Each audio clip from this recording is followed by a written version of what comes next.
तो दोस्तों, सीमा हैदर और सचिन मीणा के प्यार की कहानी हर किसी की ज़ुबान पर है।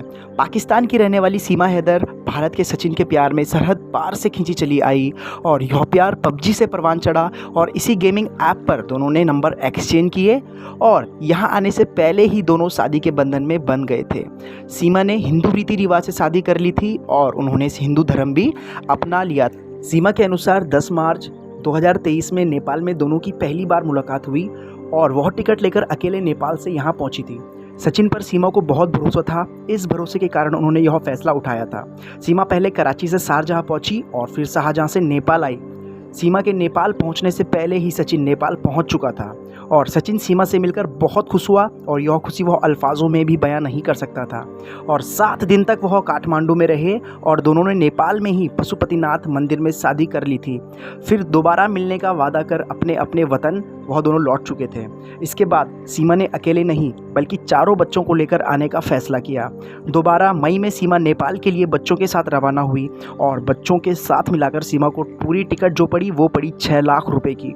और दुबई से होते हुए सीमा काठमांडू पहुंची और नेपाल बॉर्डर क्रॉस करते ही वह खुशी से झूम उठी थी क्योंकि सचिन के साथ वह भारत आ रही थी। अब सीमा भारत में बस जाना चाहती है क्योंकि वह अब भारत पहुंच चुकी है। तो दोस्तों, जो चीज़ मैं पचा नहीं पा रहा हूँ और मेरी समझ से परे है और मुझे वो अभी भी समझ में नहीं आ रही है, वो ये है कि 4 बच्चों की माँ एक मुस्लिम महिला पाकिस्तान से नेपाल के जरिए भारत कैसे पहुँच जाती है और वो भी अपने से कई साल छोटे पबजी वाले प्रेमी से मिलने के लिए। जबकि मेरी जानकारी में तो पबजी 2020 में ही भारत में बैन हो चुका था। मीडिया और एक विशेष वर्ग इसे अलग ही हीरोइन बना देता है और इसे वीर जारा की कहानी तक बता दी जाती है।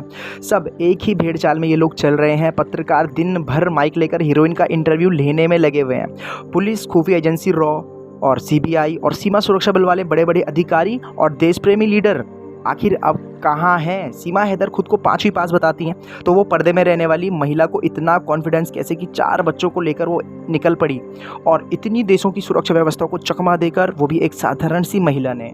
बताया जा रहा है कि पबजी की शौकीन सीमा के पास 3 मोबाइल और कई सिम कार्ड भी मौजूद हैं। आखिर 4 बच्चों की माँ को इतना समय और इतनी जानकारी कैसे मिल जाती होगी? क्या सीमा के पास 5 देशों के पासपोर्ट हैं? आखिर किस अमीर खानदान और बिजनेस से वो संबंधित है जो गायब होने पर भी उनकी कोई खोज खबर नहीं हुई?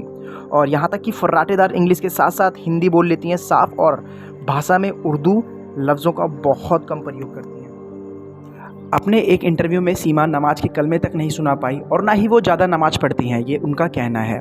भारत आते ही एकदम ठेठ हिंदुस्तानी नारी जैसे साड़ी, नमस्ते कैमरे के सामने बिंदास अंदाज, दूसरे देश और दूसरे प्रदेश में आने के बाद भी कोई झिझक नहीं, कोई डर नहीं। आखिर कैसे?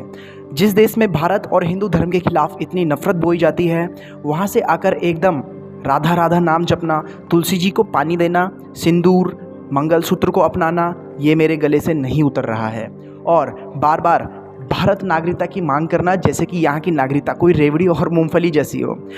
आज के आधुनिक दौर में जहाँ सकल सूरत, पैसा, सामाजिक पहचान सबसे ज़्यादा ज़रूरी चीज़ है, तो सचिन नाम का एक मामूली सा लड़का, इन पर किस हीरे जवाहरात की खदान इन मैडम को दिखी जो लाखों रुपए खर्च करके ये एक झोपड़ी में पहुंच चुकी हैं। और सीमा के कथित पति का वीडियो सोशल मीडिया पर तैर रहा है जो बिल्कुल बनावटी लग रहा है। कई महान लोग उत्सव मना रहे हैं कि एक मुस्लिम महिला हिंदू बनकर आई और खुशी मनाई जा रही है कि 5 लोग हिंदू बन गए।